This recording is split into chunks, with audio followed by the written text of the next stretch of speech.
que haga sus apuestas ciudadanía.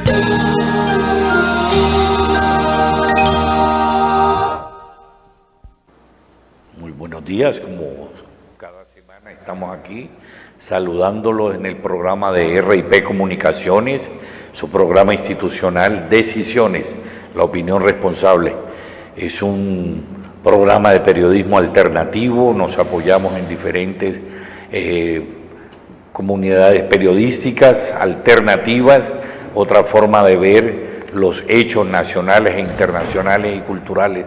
Les habla Rodolfo Poveda, miembro de la Corporación de Periodistas del Valle, e igualmente miembro de grupos de investigación periodística alternativa. Para hoy tenemos un saludo muy fraternal para todas las mujeres que representan una fuerza creativa, innovadora, generadora de emprendimiento y de grandes transformaciones para las mujeres. Un saludo muy especial. Se celebró su día, se conmemoró su Día Internacional. Por eso, de manera especial, hoy le vamos a hacer un homenaje en esta programación. Igualmente saludamos a los amigos que reportan sintonía en Europa, en América del Sur, Norteamérica, en diferentes ciudades de Colombia. Nos pueden ver directamente por Real Audio del www.canalccali.com. Igualmente en todas las redes pueden observarlo y permanentemente en YouTube, Facebook, Twitter, porque es un programa de periodismo alternativo, otra forma de ver y analizar los hechos de la realidad nacional. Iniciamos nuestra programación recordando que el día jueves se realizó en el Teatro Municipal una rueda de prensa con los impulsadores de un proyecto cultural de los llanos denominado Zaperoco, en donde se busca dar a conocer todas las manifestaciones culturales del llano y tendrá su gran presentación el día 22 y 23 en el Teatro Municipal a partir de las 7 de la noche. Están cordialmente invitados. Es un proyecto muy parecido a ese gran proyecto que lidera en Cali Andrea Buenaventura con Delirio, y entonces pretenden, repito, que se institucionalice esa presentación, esta programación, por lo menos 2 veces al mes en giras nacionales y también a nivel internacional. También, como hecho notorio desde el punto de vista cultural, se realizó en Cali el primer seminario taller sobre igualdad de género, acoso sexual y derecho a la diversidad. Por eso iniciamos nuestra programación, primero rindiéndole un homenaje histórico de lo que significa a nivel mundial el Día Internacional de la Mujer. Vamos entonces a ver esta nota histórica para que comprendamos que no es una simple celebración, sino una conmemoración de las luchas que históricamente ha desarrollado la mujer como ser y como persona dinámica de todas las sociedades y de la historia.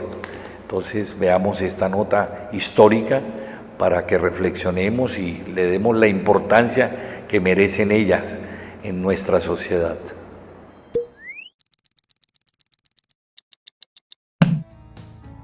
El 8 de marzo conmemora el Día Internacional de la Mujer, una fecha en la que se celebran los logros alcanzados en la lucha por la igualdad.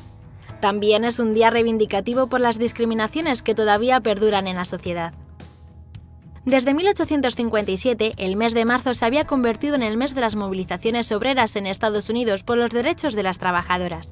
El 8 de marzo de 1857, cientos de mujeres de una fábrica textil de Nueva York organizaron una marcha en contra de las condiciones inhumanas de trabajo y los salarios bajos.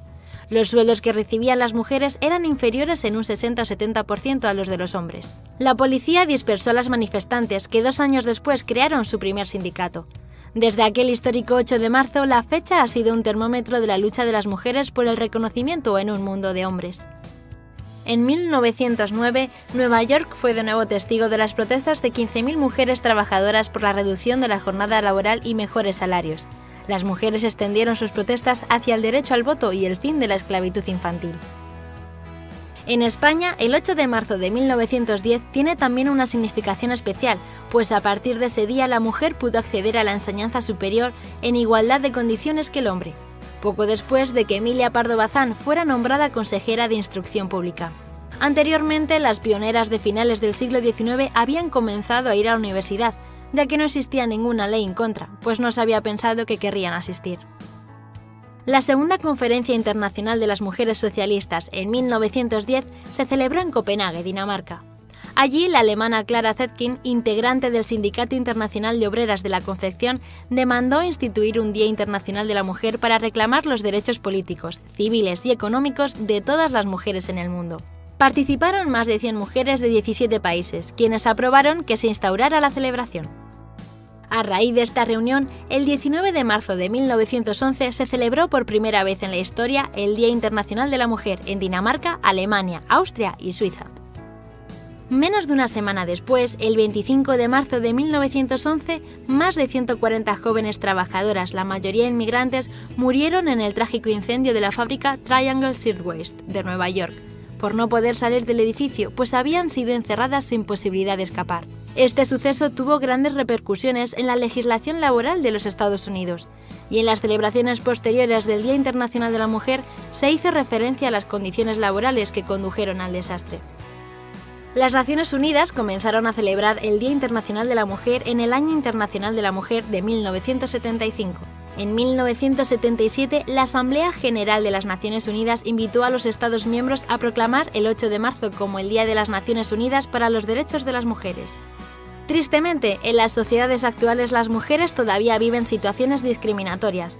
Aún queda mucho trabajo por hacer. No olvides suscribirte y darle al like si te ha gustado. Y también puedes seguirnos en nuestras redes sociales, Facebook, Twitter e Instagram. Hasta el próximo vídeo. Pues bien, para ellas todos nuestros homenajes, respeto, reconocimiento y consideración. Igualmente se celebró y traemos una nota del primer encuentro seminario sobre acoso sexual, igualdad de género y respeto a la diversidad.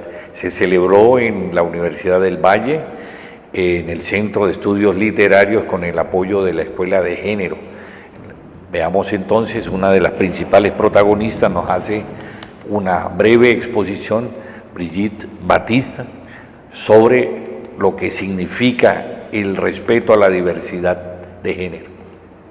Espero poder contribuir un poquito en la discusión, en el debate sobre el tema central del seminario, que me parece vital en estos tiempos en que estamos cuestionando muchísimos de los comportamientos que se daban por sentado, que eran lícitos, que se entendían como normales, y pues creo que qué mejor contraste y espacio para esta discusión que la charla tan ilustrativa y tan actualizada que nos presenta la vicerrectora. Muchas gracias también por tener esa amplitud de criterio que creo que todos requerimos para pensar en el tema de género, sexualidad, y sobre todo, pues yo me voy a referir un poco más a la experiencia personal que siempre está marcada por la pregunta de ¿qué me está pasando a mí? Que con el tiempo se da uno cuenta que es la pregunta normal que todos los seres humanos nos tenemos que hacer constantemente. ¿Quién soy yo? ¿Dónde estoy? ¿Cuál es el sentido de mi existencia colectiva? ¿Y cuál es el sentido de mis afectos y de mis relaciones con las demás personas?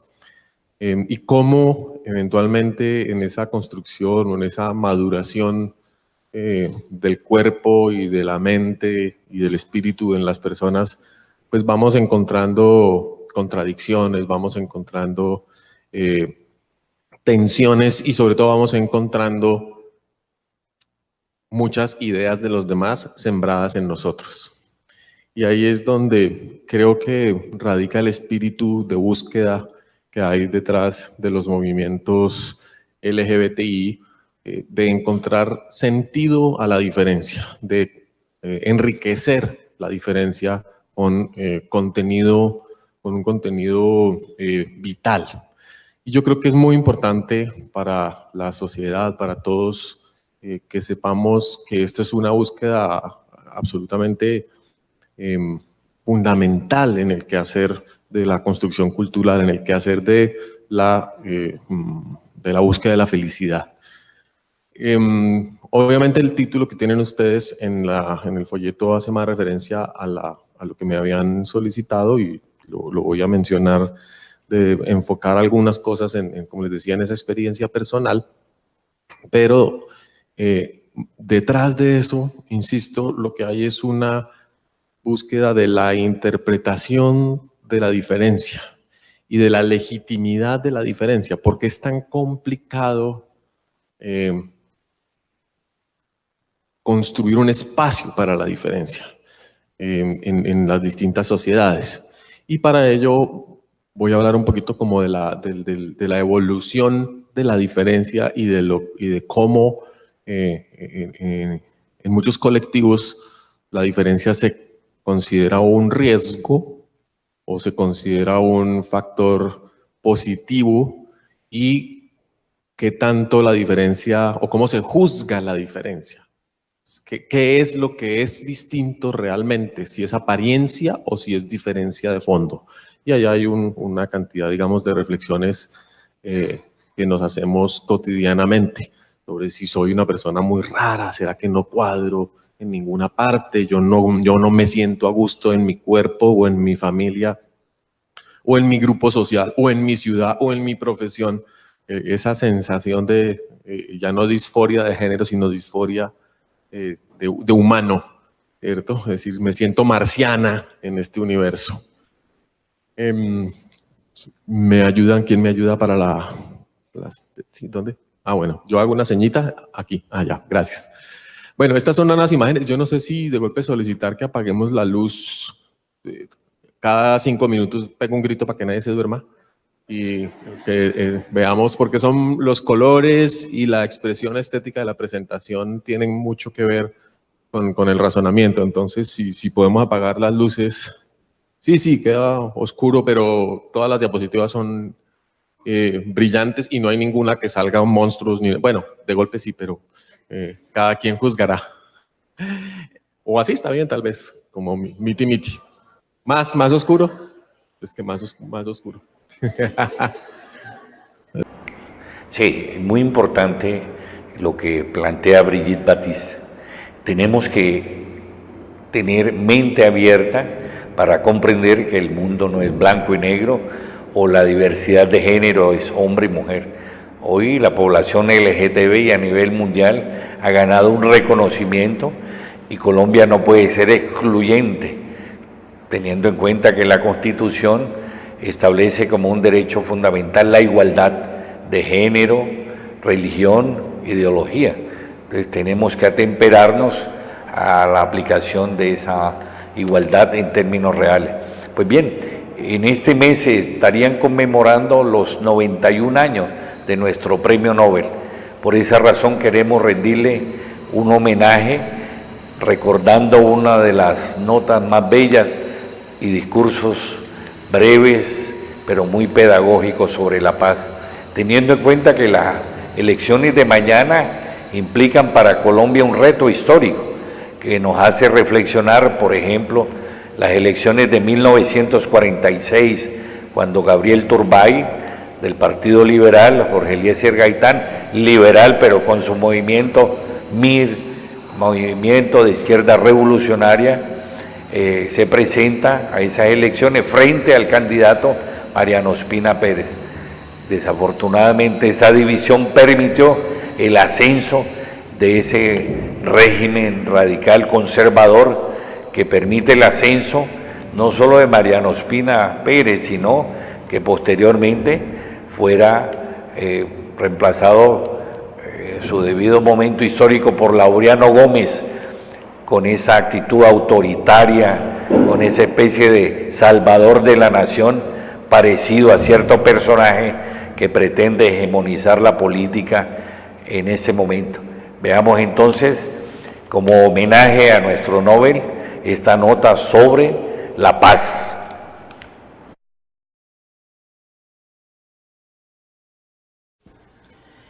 La virtud magnífica de los colombianos es la creatividad. Nacemos y crecemos con ella, pero la mayoría se muere sin haberla ejercido por culpa de una educación dogmática, conformista y represiva que parece concebida aposta para tirarse la felicidad.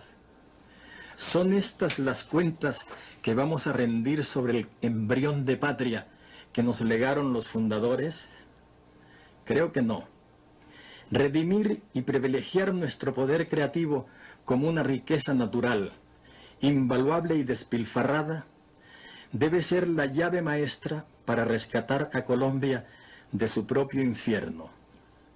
Ya es hora de entender que este desastre cultural no se remedia ni con plomo ni con plata, sino con una educación para la paz, construida con amor sobre los escombros de un país enardecido, donde nos levantamos temprano para seguir matándonos los unos a los otros. Una educación inconforme y reflexiva que nos incite a descubrir quiénes somos en una sociedad que se parezca más a la que merecemos. Que nos oriente desde la cuna en la identificación temprana de las vocaciones y las aptitudes congénitas para poder hacer toda la vida solo lo que nos guste, que es la receta mágica de la felicidad y la longevidad.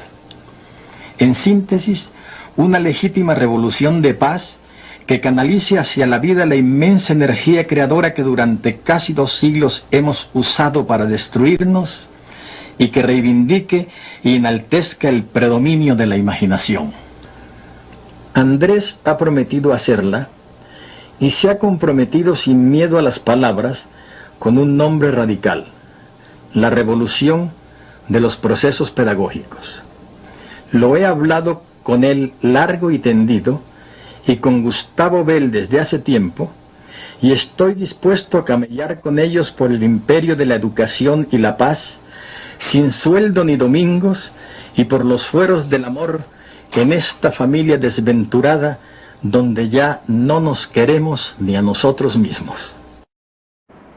Bella lección que debe servir de fundamento para votar acertadamente, para preservar la paz, fortalecer el acuerdo de La Habana, que puso fin a ese conflicto terrible en donde los únicos que perdían eran los hijos de los trabajadores, de los campesinos. O sea, las elecciones de mañana deben servir para consolidar la paz y construir una verdadera democracia.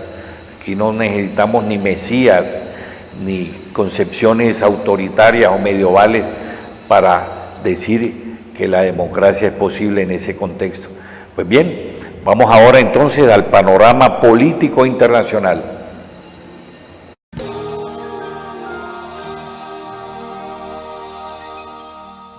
Y complementando ese homenaje a la mujer, vamos a recordar que una mujer soviética, en ese momento soviética, hoy está celebrando sus 81 años y fue la primera mujer cosmonauta, porque la mujer debe ocupar todos los espacios, las actividades, los diferentes campos del conocimiento. Veamos esta bella nota en homenaje a la mujer.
Bien, y dentro de este panorama internacional nos hemos enterado que hay un acercamiento entre el presidente de Corea del Norte y el personaje que preocupa a nivel mundial la paz, contra la paz, Trump, y hablan de la desnuclearización, posible acercamiento. Sin embargo, en esta nota hacemos énfasis en que los Estados Unidos ha sido el gran impulsador de las armas nucleares que ponen en peligro a la humanidad. Veamos entonces esta nota. La tan anhelada paz y tranquilidad podría llegar a la península coreana. Y es que la jornada anterior, la delegación surcoreana declaró que Kim Jong-un baraja dialogar con Estados Unidos. Incluso congelaría su programa nuclear durante las conversaciones. Tales fueron las intenciones anunciadas tras el histórico encuentro entre el líder norcoreano y los enviados de Seúl. Por otro lado, nuevas sanciones de Washington contra Pyongyang irrumpen en estos intentos. Emilio Zamora Mota se encuentra con nosotros. Llegan, ya lo decimos, estas esperanzas de paz finalmente a la península coreana. Hola Mauricio, ¿cómo estás? Así es, estamos hablando de un hecho muy histórico, sobre todo por uno de los primeros encuentros que ya estamos viendo ahora mismo, en donde el líder de Corea del Norte, Kim Jong-un, hizo una invitación precisamente a una delegación muy, pero muy importante de Corea del Sur. Para ser exactos, en esta reunión, por ejemplo, estuvieron el director de inteligencia de Corea del Sur y también el responsable del Consejo de Seguridad Nacional. Esto hace suponer a la opinión, por supuesto, a nivel mundial, que empiezan poco a poco a cambiar los vientos de guerra, la retórica belicista que siempre ha existido en los últimos años entre Corea del Norte y Corea del Sur. Esta retórica estaría cambiando por vientos de paz, ¿no? Eso es lo que vamos entendiendo con estos hechos bastante importantes. Pero ahora, ¿qué te parece si te invito a conocer qué es lo que ha dicho la delegación de Corea del Sur de lo que habría expresado Corea del Norte en esta reunión? Supuestamente manifiestan que Corea del Norte tiene un gran interés en empezar un diálogo con Estados Unidos. Con ello, por supuesto, se mejorarían las relaciones que tienen con Washington. Y también un detalle muy, pero muy relevante es que también se ha manifestado que Corea del Norte tendría el interés de parar este plan nuclear que de alguna forma ha mantenido en tensiones con Corea del Sur. Eso es muy importante conocerlo, sobre todo también sobre el tema, el contexto en el cual se están realizando estos acercamientos. Decir que primero, ¿no?, se va a establecer una importante comunicación telefónica entre los dos líderes, primero antes de realizarse esta cumbre intercoreana. Decir que todos estos acercamientos se están dando en este contexto de un encuentro cara a cara que va a ser histórico y que tendrá lugar, para ser exactos, en la aldea conocida como Panmunjom. Esta es una zona de la frontera que comparten los países y que es una zona desmilitarizada. Finalmente comienzan a verse algunos resultados en términos de negociaciones, pero este tipo de propuestas ya se habían realizado con anterioridad. Sí, qué bueno que lo destacas, y es bueno decir que cuando hablamos precisamente de esto, ya en su momento Rusia ha demostrado que siempre ha estado a favor del diálogo para que la tensión entre las dos Coreas termine, y es precisamente que se propuso el plan de doble congelación que impulsó precisamente con China, en donde prácticamente el objetivo era pedirle a Corea del Norte, por un lado, que termine, que suspenda, digamos, este plan nuclear, y por otro lado lo que le pedía a Estados Unidos y a Corea del Sur. ¿Qué le pedía? Que también suspendan los ensayos militares que tenían estas dos naciones. Ahora, ¿qué te parece si te invito a conocer qué ha dicho, ¿no?, el presidente de los Estados Unidos, Donald Trump, en torno a lo que estamos manifestando? Bueno, él en su cuenta de Twitter ha dicho que sí, este es un posible progreso. Pero por otro lado, también ha manifestado que se estaría hablando de falsas esperanzas, una declaración ambigua, ¿no?, cabe el término, y bastante ácida en torno a esta noticia de la posible paz de las dos Coreas. Ahora, frente a este tema también es muy importante destacar lo que tú manifestabas hace poco, y es que Estados Unidos ha declarado la responsabilidad del asesinato del hermanastro del líder de Corea del Norte, precisamente a Pyongyang. Esto luego de las investigaciones que ha llevado contra 2 mujeres contra quien pesa la responsabilidad del asesinato. Se dice que estas 2 mujeres en la capital de Malasia utilizaron una sustancia tóxica contra el hermanastro del líder de Corea del Norte. Frente a todo esto, conocemos que desde Pyongyang han rechazado estas declaraciones y por ello también han rechazado estas sanciones. Destacar además que estas 2 mujeres están siendo procesadas por la justicia. Completo resumen, te agradecemos por ello. Bueno, pero esto es importante para la paz. Pensemos también que en Colombia es necesario. Hay una noticia internacional y es la presencia en Europa de los delegados de las FARC, un partido que con grandes esfuerzos y sacrificios se ha comprometido con construir la paz. Sin embargo, ha sido víctima de la extrema derecha neofascista colombiana para impedir su participación en la aspiración presidencial y en la campaña electoral que se está realizando. Veamos entonces la presencia de su vocera Imelda Daza en Europa. La candidata a la vicepresidencia de Colombia por el partido FARC, Imelda Daza, se encuentra en Londres para reunirse con los políticos británicos y también con diferentes sectores de la sociedad de ese país. Tenemos todos los detalles desde el Reino Unido. Nuestro compañero de labores, Pablo Navarrete, tiene las precisiones a esta hora. Bienvenido.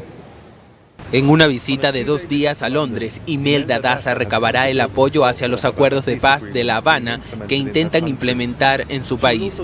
Durante su estancia también expondrá la situación interna que vive Colombia en materia de derechos humanos y las limitaciones de su partido, Fuerza Alternativa Revolucionaria del Común, para escalar posiciones en el ámbito político colombiano. En Colombia se le ha puesto fin a una confrontación armada que llevaba más de 5 décadas. Esperábamos que de esa manera el país se abriera en un proceso democrático más incluyente.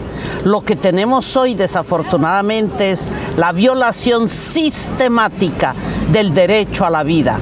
El coste humano para el partido de Imelda ha sido significativo. 38 de sus miembros han sido asesinados desde que se firmó el acuerdo de paz en noviembre del 2016 y recientemente las FARC se vio obligada a suspender la campaña electoral después de violentos ataques contra eventos programados en diferentes ciudades colombianas.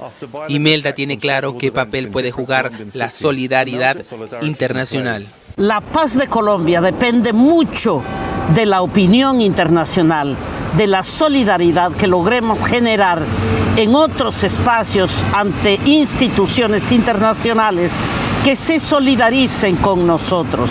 La visita de Imelda Daza a Londres ha sido posible gracias a Justice for Colombia, una organización de derechos humanos con sede en el Reino Unido, creada por el movimiento sindical británico en el 2002. Desde entonces, ha jugado un importante papel en documentar la crisis de derechos humanos y laborales en Colombia y apoyar la búsqueda de la paz y la justicia social en el país.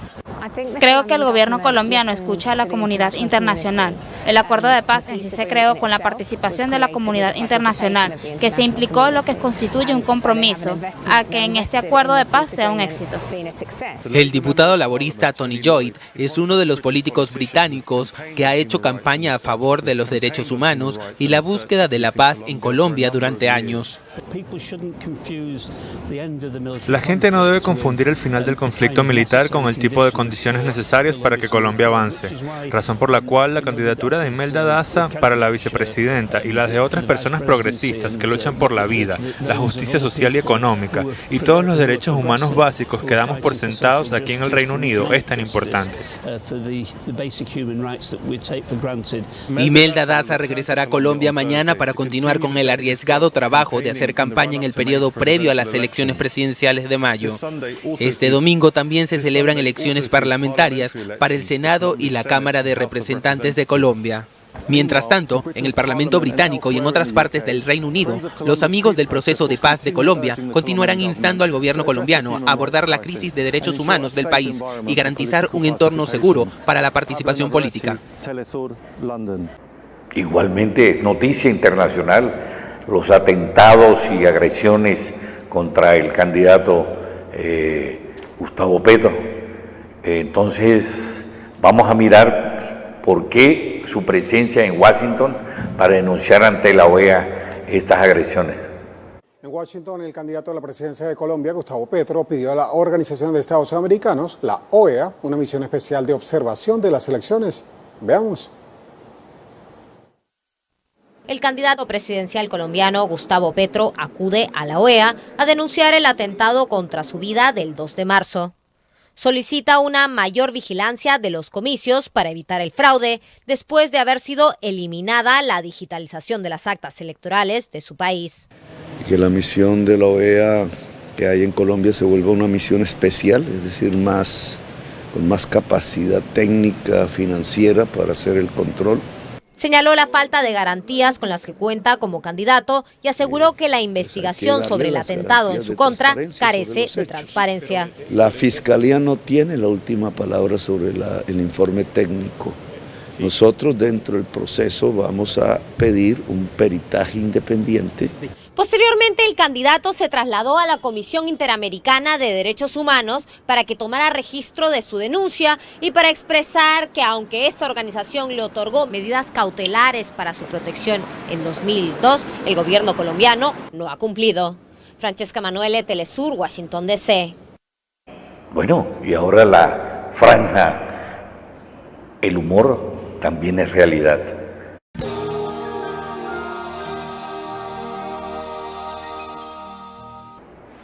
Observemos las caricaturas con un profundo contenido crítico pero pedagógico también. Observemos el gran parecido a nuestro Porquijón, el candidato, que dio origen a una tutela absurda contra el caricaturista matador, parecido a lo que le pasó a los artistas y caricaturistas gráficos en París que fueron objeto de un atentado. Aquí es una tutela, sigamos entonces. Ahí lo tenemos, ¿no? Como quien dice, es bueno que hable realmente el candidato. Y ahí lo tenemos, bien adiestradito, ¿no? Así no se puede seguir gobernando a nuestro país. Sigamos, observemos aquí la reflexión que se hace.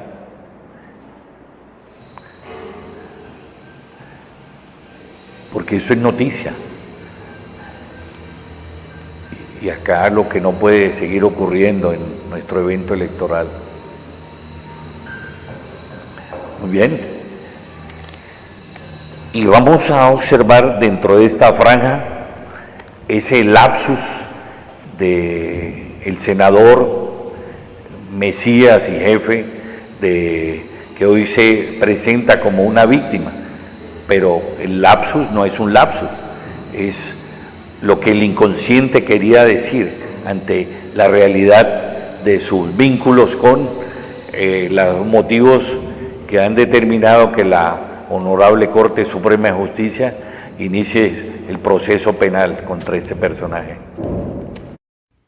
Pregunto, señores magistrados, ¿quién es el enlace del senador Cepeda en la Corte Suprema, que desde hace días le anticipó esta calculada y politiquera decisión? La Corte llega al abuso de interpretar como obstrucción de la justicia una conversación telefónica en la cual le pregunté a una persona por una noticia judicial en mi contra. Me dijo que conocía la versión contraria y que buscaría en el periodismo cómo neutralizar la noticia.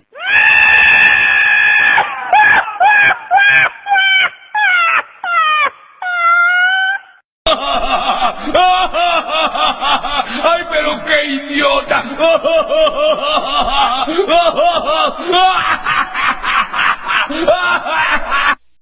Bueno, no es un lapsus, sino una traición del inconsciente. Pero veamos esta nota de la puya, malas noticias.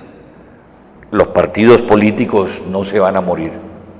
¡Que viva el Partido Conservador colombiano! ¡Muerte a los liberales! No, así ya no se hace política en este país. Aunque a veces sí, ¿no? Pero el hecho es que los partidos políticos parece que ya no tienen ese poder de mover masas, de representar a la gente y de ser el ejemplo más pulpito de la democracia. Pero espere un momentico, porque los partidos políticos siguen vivitos y coleando. Porque tienen poder, mueven votos, ponen a líderes y tienen mucha influencia. Pregúntele a cualquier millennial con qué partido político se identifica. Oiga, joven, ¿y usted a qué partido le va? ¿Qué? ¿Qué me habla, weón? A mí me pregunta, amiga periodista. Eso es lo que pasa hoy. Nadie da un peso por los partidos políticos y todo el mundo cree que tienen la misma función del papel higiénico. Porque los únicos que se sienten liberales o conservadores son nuestros abuelos, porque lo que mueve al pueblo son las redes sociales y el reggaetón. Porque la gente ya no le come a los partidos políticos. Porque hacerse matar por eso parece una cosa primitiva. Matémonos por cosas de verdad, como la defensa de la pizza hawaiana.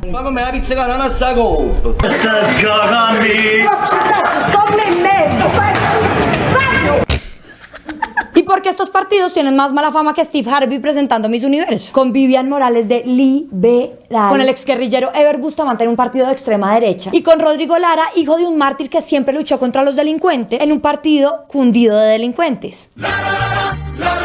Yo soy Rodrigo Lara, el número 1 soy. Y entendemos todas esas razones. Pero no es que los partidos políticos se estén desvaneciendo, es que tener ideas pasó de moda. Lo único que importa ahorita es tener poder. Veamos por qué los partidos seguirán sobreviviendo. 1. Así les gusten o no, sean corruptos o no, esta vaina es como las cucarachas. Les puede caer una bomba atómica encima y ahí siguen las malparidas. Porque si usted quiere vivir en una democracia, le toca tener partidos políticos. No hay otra cosa que los reemplace. O sí, una dictadura. Échale una mirada a todos los sistemas democráticos del mundo y todos tienen partidos políticos respetables, aunque sea para esto.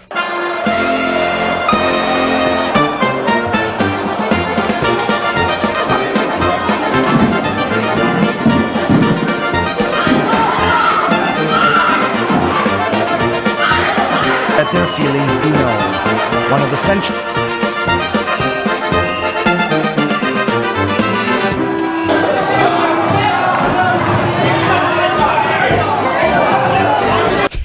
Dos, uno pensaría que los líderes carismáticos se hacen solos. Pero esta gente necesita los votos que les dan los partidos para volverse grandotes. Y eso lo tenemos claro en la historia de Colombia. Por allá en los 50 el país se lo repartieron entre liberales y conservadores y suerte todo el resto. De ahí hasta la presidencia de Pastrana, aunque hubo unos cambios políticos como la Constitución del 91, la cosa permaneció más o menos igual. Liberales y conservadores eran los que manejaban a Colombia. Pero les llegó una cajita de sorpresas. Uribe, quien se había inventado su propio partido por fuera de los liberales y de los conservadores y arrasó en las elecciones de 2002. Fíjense, parecía que este tipo iba a llegar él solo hasta donde quisiera. Pero Uribe también acudió a los liberales y a los conservadores para pedirles votos, mover gente en las regiones y aprobar proyectos de ley. Es decir, este tipo nunca iba a gobernar solo. Eso es imposible, para eso están los partidos. Y era tan consciente de eso que se inventó otros 2 partidos políticos. Y así se sigue moviendo en el poder. Entonces es falsa esa creencia de que los líderes reemplazaron a los partidos y que pueden vivir sin ellos. Miren cómo depende Trump del Partido Republicano en Estados Unidos, aunque lo odien.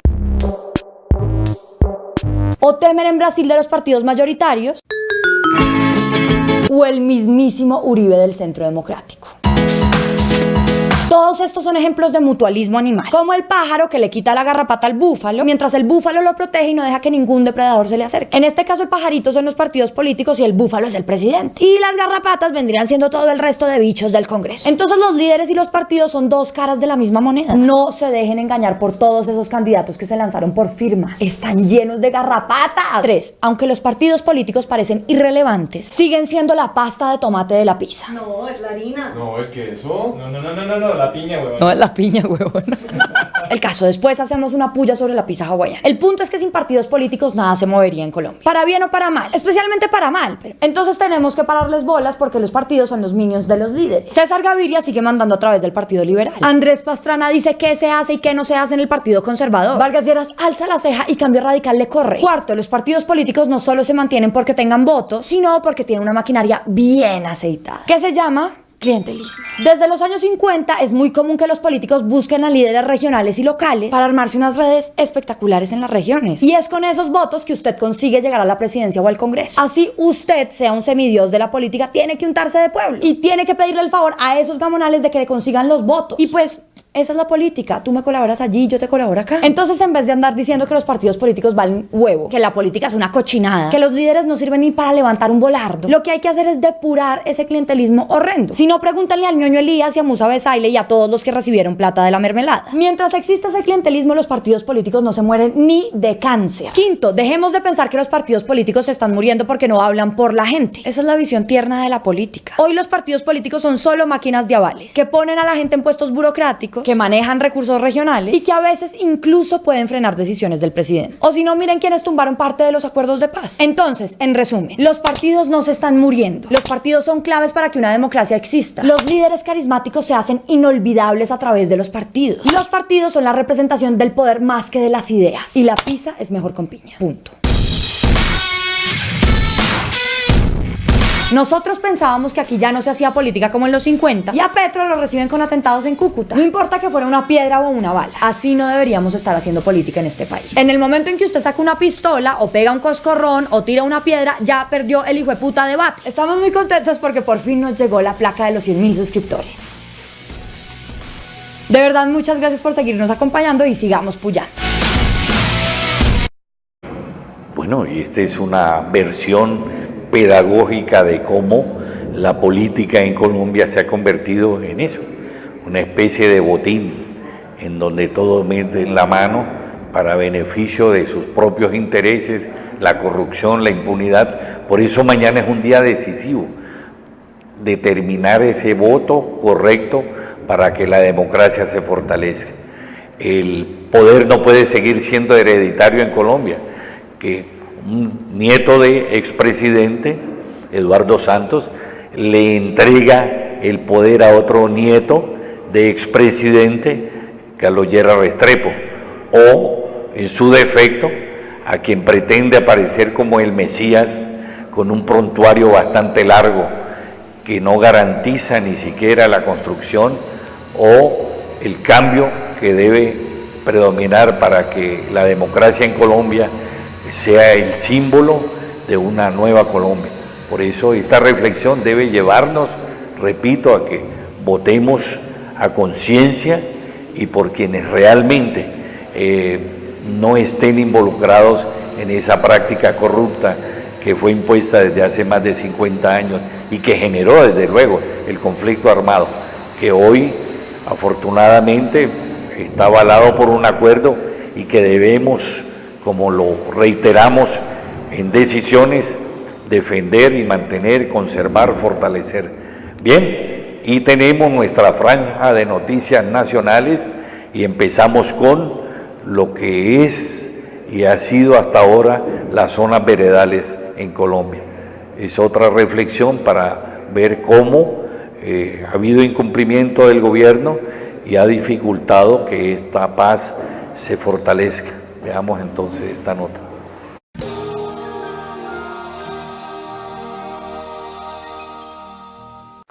Un año cumplido desde que las FARC, entonces en armas y uniformados, marcharon por más de 26 zonas del país para entrar a lo que eran las zonas veredales.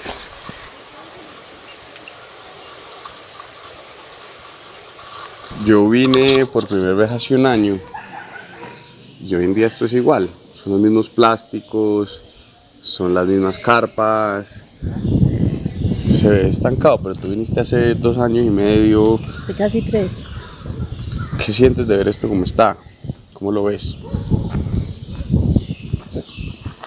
Yo me estoy preguntando si quienes tanto creemos, y pues yo obviamente soy una convencida de que las armas no fueron ni serán nunca el camino, pero tanto que le decíamos a estos jóvenes que yo conocí acá, que eran muchísimos, cuando grabé la película eran muchísimos, que había que dejar las armas, que ya existía un Estado que les iba a prestar otras opciones, que ya era el momento, había pasado, que habían unas promesas de unas instituciones que los iban a proteger y venir acá y encontrarlos 3 años y medio después diciendo nos engañaron, nos traicionaron. No tengo cómo controvertir, es que la realidad habla por sí sola. Aquí yo me acuerdo cuando yo vine a grabar, Pablo Catatumbo, que no tenía autorización de ponerse el camuflado, enfiló. En ese entonces ellos decían 500 unidades que estaban acá y las otras estaban haciendo seguridad a los alrededores, aquí en estas montañas, en estas selvas. Hoy, si ustedes lo ven, no hay nadie, prácticamente nadie. Esto que iba a ser una zona de reincorporación, de proyectos, de estudios, de inicios, proyectos semillas, de procesos creativos, productivos, pues están tratando de mantener algunos excombatientes que quedan con unos actos culturales. Bueno, hay unos proyectos productivos que vamos descubriendo, pero el sentimiento que queda y que se respira en la gente es de traición, Juan. Es de traición, es de abandono.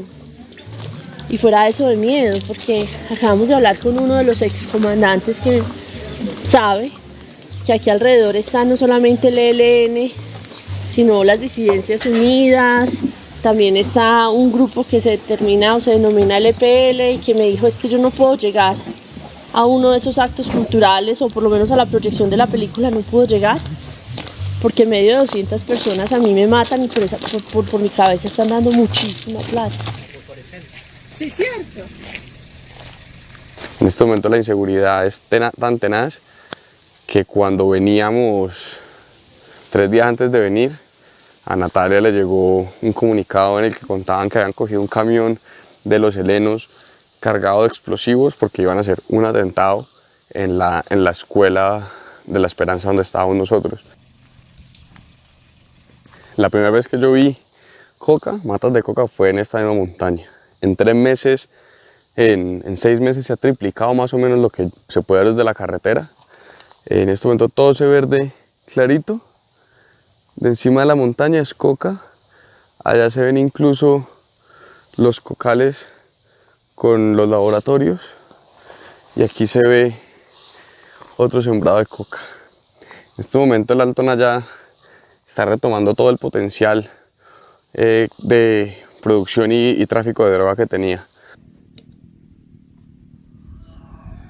Planteamos la idea de empezar a trabajar allí con el compromiso de pagarle o de comprarle la tierra a la gente, pero hasta el momento el gobierno no ha cumplido con los 8 millones, a pesar de que ya hemos presentado el proyecto que nosotros queremos.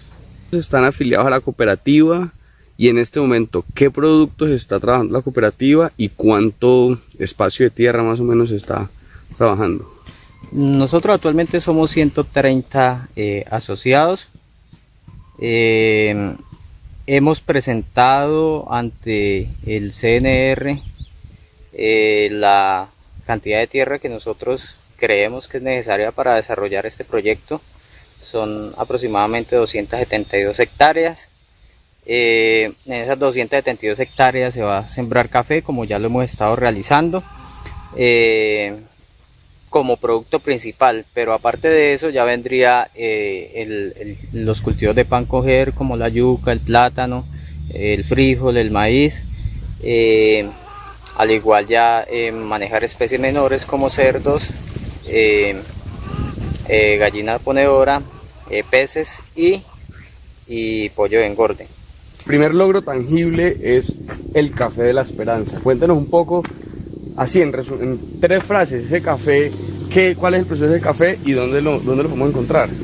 Bueno, ahorita estamos produciendo ya una línea de café o 2 líneas de café llamado Café La Esperanza, un café supremo y un café tradicional.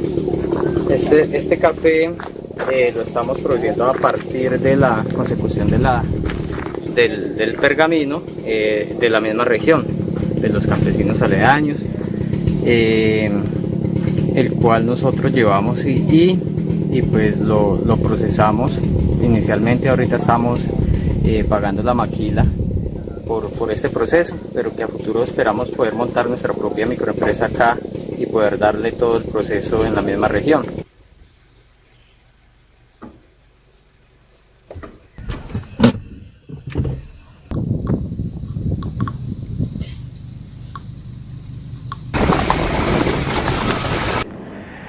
Pues bien, ya para despedir el programa, Decisiones, la opinión responsable de RIP Comunicaciones, Rodolfo Poveda, Este es un programa de periodismo alternativo, nos pueden ver en las redes sociales.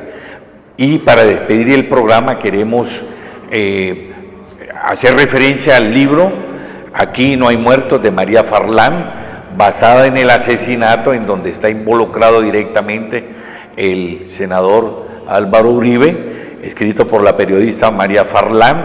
Aquí no hay muertos, y basado en el asesinato de Jesús María Valle, defensor de derechos humanos. Observemos entonces parte de esa nota.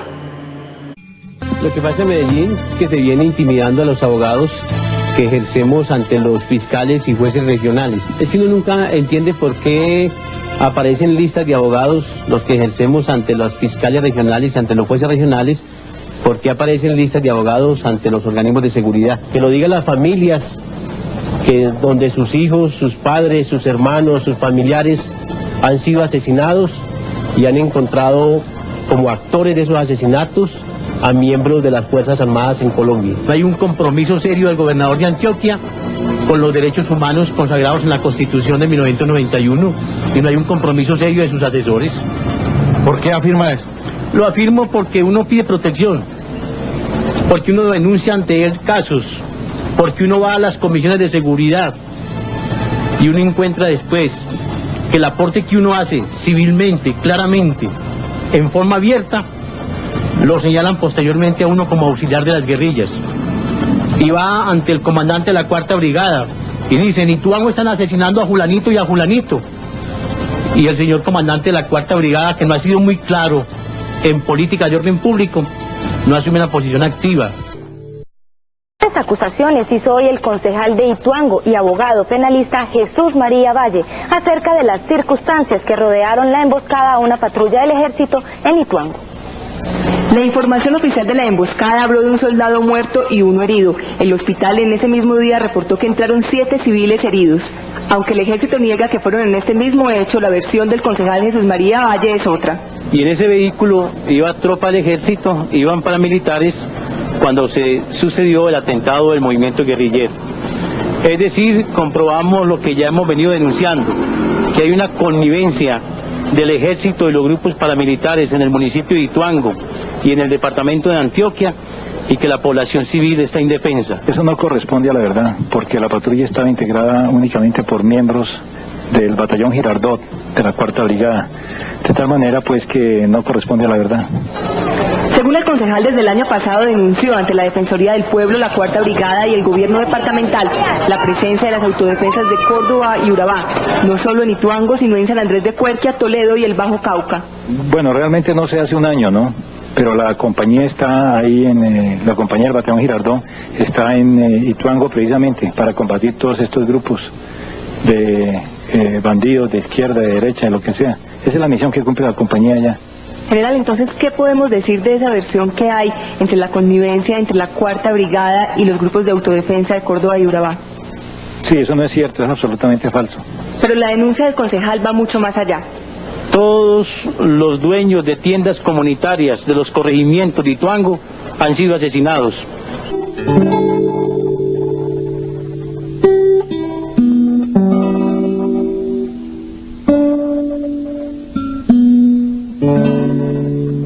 Hoy 2 hombres y una mujer ingresaron al edificio Colón en la calle Ayacucho con la carrera Bolívar. Subieron al 4º piso donde está la oficina del abogado Jesús María Valle Jaramillo. Primero se identificaron como miembros de la coordinadora guerrillera, luego dijeron que eran miembros de la brigada. Al no encontrarlo, procedieron a amordazar a la hermana del jurista, quien les servía como secretaria, y a otra persona que lo esperaba. Cuando el abogado entró, les pidió que hicieran lo que los agresores ordenaran, pues dijo: estamos en sus manos.